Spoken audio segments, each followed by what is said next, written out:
আলহামদুলিল্লাহ, আমরা মহান রব্বুল ইজ্জত ওয়াল জালালের দরবারে অসংখ্য অগণিত লাখ কোটি শুকরিয়া আদায় করি যে মহামনিব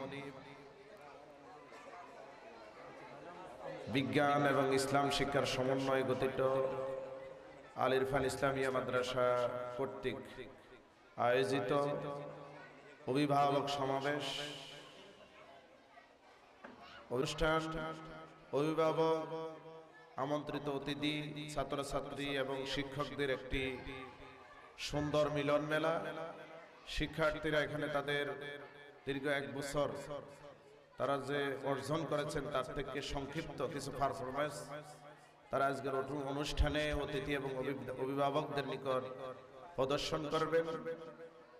সেই নির্দিষ্ট সময়ে অনুষ্ঠান শুরু করছি এবং সকলকে সর্বশেষ সময় পর্যন্ত সুন্দরভাবে ধৈর্যের সাথে অনুষ্ঠান উপভোগ করার, ছাত্রছাত্রীদের পারফরমেন্সগুলো লক্ষ্য করার জন্য বিশেষভাবে অনুরোধ করে আজকের যিনি সঞ্চালনার দায়িত্ব আছেন নাজবুল ইসলামকে উনি অত্র অনুষ্ঠান পরিচালনার জন্য বিশেষভাবে অনুরোধ করছি এবং অনুষ্ঠানকে পরিচালনার জন্য আহ্বান করছি। সকলকে ধৈর্যের সাথে অনুষ্ঠান উপভোগ করার জন্য অনুরোধ করা গেল।